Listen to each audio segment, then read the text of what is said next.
Good morning. तो कैसे आप सभी लोग? आशा करता हूँ कि सभी बढ़िया होंगे और सभी की तैयारी बहुत ही बेहतरीन लेवल से चल रही होगी। तो गाइज़ अपना पेपर आ चुका है, जैसा कि आपको पता है 17 अगस्त को।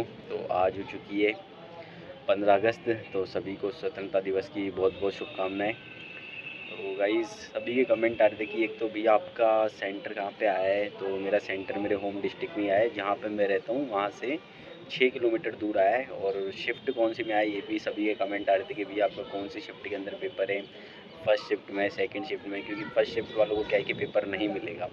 तो सभी के यही डाउट हो रहे हैं कि यार फर्स्ट शिफ्ट में आया हो तो फिर पेपर मिलेगा नहीं। फिर डिस्कशन को लेकर तो मेरा पेपर तो आया फर्स्ट शिफ्ट में ही, लेकिन क्या है कि उन्होंने कहा है कि हम पेपर को क्या है कि बता देंगे, मतलब कि 24 घंटे में आपकी मतलब वेबसाइट के ऊपर डाउन वहाँ पे मिल जाएगा अपन को पेपर। तो अपन तब डिस्कस कर लेंगे, नहीं तो जो क्वेश्चन मेरे को याद रहेंगे तब मैं आपको आके बता दूंगा कि भाई ये क्वेश्चंस थे, इस टाइप के क्वेश्चंस आए थे। क्योंकि जिनका भी सेकंड शिफ्ट में आया ना, मतलब जिनका भी सेकंड शिफ्ट में होगा एग्ज़ाम, तो भाई फर्स्ट शिफ्ट वालों को एक बार सुन लेना कि किस टाइप के क्वेश्चंस पूछे जा रहे हैं, किन किन टॉपिक से सबसे ज़्यादा पूछे जा रहे हैं। वैसे तो मौका मिलेगा नहीं यार सुनने का, क्योंकि आप लोग सेंटर्स पहुँच चुके होंगे।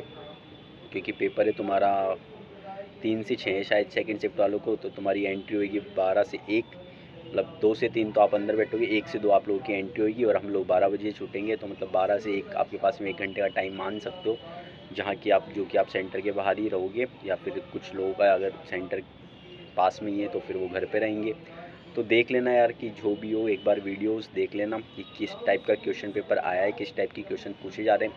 क्योंकि करंट में देखो, जो अगर टॉपिक स्पोर्ट्स से पूछा है ना, तो सेकंड शिफ्ट में भी स्पोर्ट्स से ही क्वेश्चन आएगा। जीके के अंदर भी अगर कोई टॉपिक से कोई क्वेश्चन पूछा है ना, तो सेकंड शिफ्ट में भी उसी टॉपिक से क्वेश्चन देखने को मिलेगा। ठीक है, अब हो सकता है कि यार खूब सारे चेंजेस भी आ जाते हैं कि मतलब, लेकिन पेपर का जो लेवल होता है ना वो सेम ही रहता है, मतलब कि ज़्यादा चेंज होता नहीं है। तो आप उसके लिए क्या है कि एक बार जो फर्स्ट शिफ्ट वाला है उनसे डिस्कस कर लेना। अगर आप सेंटर पे जल्दी पहुंच सको तो जल्दी पहुंच जाने, क्योंकि वहाँ पे जैसे बच्चे निकलेंगे तो उनसे बात कर लेना।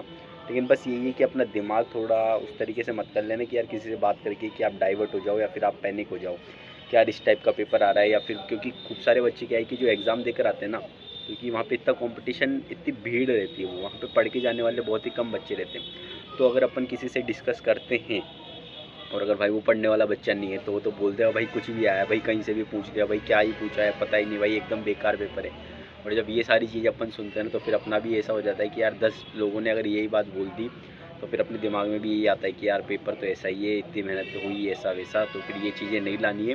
तो आप तो क्या है, जिस तरीके से आप तैयारी करके जा रहे हो उस तरीके से चले जाना। बाकी जो भी जेन्युइन यूट्यूब पे चैनल्स हैं जिनको आप सुनते हो, समझते हो, जिनसे आप कनेक्ट हो, उनके वीडियोस देख लेना एक बार कि वो किस तरीके का बता रहे हैं एग्ज़ाम का पैटर्न और किस तरीके का लेवल है। बाकी क्या है कि फुल मोटिवेशन के साथ में एग्ज़ाम देना है, डीमोटिवेट नहीं होना है, पैनिक नहीं होना है। लास्ट टाइम पे जितना रिवीजन हो सकता है रिवीजन करो।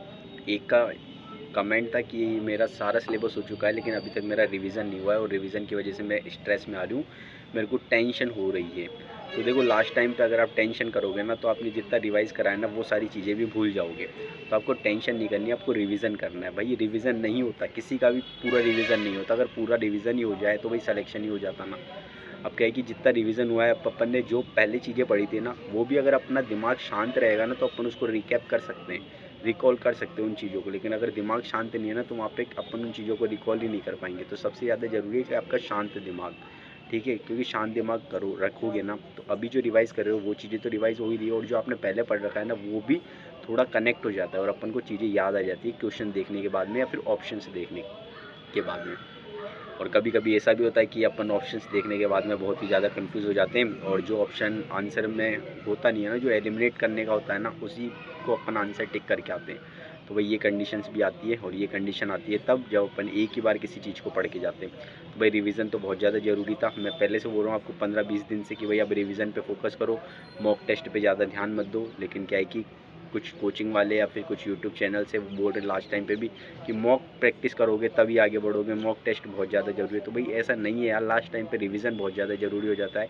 तो मॉक टेस्ट तो अपन ने लगा ही लिए ना, किसी भी एग्ज़ाम के लिए 10 मॉक टेस्ट इनफ रहते हैं। और आप किसी भी अगर पर्टिकुलर एग्ज़ाम की देखोगे ना आप अगर, तो फिर वो भी यार मॉक टेस्ट 10 ही बनाते हैं। लेकिन अब अपन तो क्या रहते हैं, बच्चे रहते हैं, तो अपन क्या है 10-10 जगहों के मॉक टेस्ट देते हैं। तो भाई अपन 40-50 मॉक टेस्ट को टारगेट कर लेते हैं। फिर बूस्टर एकेडमी का ले लिया, माइंड मैप का ले लिया, भाई और किसी उत्कर्ष का ले लिया, वहाँ से लगा रहे, उसके 10 लगा रहे, इसके 10 लगा रहे। इतने मॉक टेस्ट लगाने की ज़रूरत नहीं होती, सिर्फ 10 मॉक टेस्ट इनफ रहते हैं। और मैंने कहा था 10 मॉक टेस्ट आप 3 दिन के अंदर, 2 दिन के अंदर एक एक लगाते तो अब तक आपके सारे हो जाते। अब लास्ट टाइम पे मॉक टेस्ट वॉक टेस्ट तो लगाओ मत, कोई क्वेश्चन मॉक टेस्ट से रट रहे हो कि यार उस मॉक टेस्ट को एक बार पढ़ लेता हूँ, उसमें बढ़िया क्वेश्चन थे, या फिर उन मॉक टेस्टों को रिवाइज ही कर लेता हूँ, मेरे 10 मॉक टेस्ट थे कि इस तरीके के। तो भाई ये गलती मत करो, अपनी नोट्स को रिवाइज़ करो, करंट अफेयर्स को पढ़ो, करंट अफेयर से क्वेश्चन आएंगे 100%। कंप्यूटर बिल्कुल बेसिक है, उनको रिवाइज़ कर लो, मतलब जो छोटे छोटे सब्जेक्ट है पहले उनको रिवाइज़ करो, और बाकी फिर जो बड़े सब्जेक्ट है उनके ऊपर आओ, जिससे क्या है कि आपके अगर छोटे सब्जेक्ट हो जाते हैं तो फिर आपको एक मोटिवेशन आ जाएगा, ठीक है। और वो बहुत ज़्यादा ज़रूरी है, पॉजिटिविटी बहुत ज़्यादा ज़रूरी है। एग्ज़ाम को क्रैक करने से पहले आपके दिमाग के अंदर अगर एग्ज़ाम क्रैक हुआ है ना, तभी वो एग्ज़ाम क्रैक हो पाएगा। अगर आप पहले से ऐसे सोच रहे हो कि यार नहीं मुझसे नहीं होगा, तो फिर अगर आपको पेपर आता हुआ होगा ना, तो भी एक फीलिंग ये आएगी ना कि नहीं होगा, तो वहाँ पे फिर नहीं होता है। फिर वही फिर अपने को ऑप्शन आते हुए भी अपन गलत टिक कर देते हैं। बस ये है कि दिमाग के अंदर थोड़ी पॉजिटिविटी लेकर आओ, ठीक है। और स्ट्रेस मत लो भाई लास्ट टाइम पे बिल्कुल भी। 2 दिन बचे हैं, मस्त खाओ पियो, रिलैक्स हो, जितना रिवाइज़ हो रहा है उतना रिवाइज़ करो, ठीक है। और क्या ही बताऊँ मैं, मस्त रहो यार, चिल करो, क्योंकि नौकरी लग जाएगी आराम से अगर अपन ठीक रहेंगे, अपन मोटिवेशन के साथ में पढ़ाई करेंगे। देखो मेहनत तो भाई किसी भी चीज़ के लिए क्या है कि मेहनत तो लगती ही है। देखो किसी को अगर नौकरी लगनी है ना, तो भाई दिन रात तो एक करनी पड़ेगी, लेकिन बस उसके साथ साथ में आपके दिमाग के अंदर पॉजिटिविटी होना बहुत ज़्यादा ज़रूरी है। क्योंकि यार एक अगर तैयारी करोगे, प्रॉपर तरीके से क्वेश्चन प्रैक्टिस करोगे, प्रॉपर तरीके से रिवाइज करोगे, तो 100% आराम से चीज़ें सॉल्व हो जाती है। लेकिन अगर अपन इन चीज़ों को नहीं कर रहे सही वे के अंदर, तो फिर भाई डिफ़िकल्टी तो आती है। फिर आप सोचोगे कि यार मैंने 4 पेपर दे दिए, मैंने 5 पेपर दे दिए, भाई आपका तरीका सही नहीं था। जिस दिन आप सही लेवल पे आ जाओगे, उस दिन आपके सारे एग्ज़ाम निकल जाएंगे।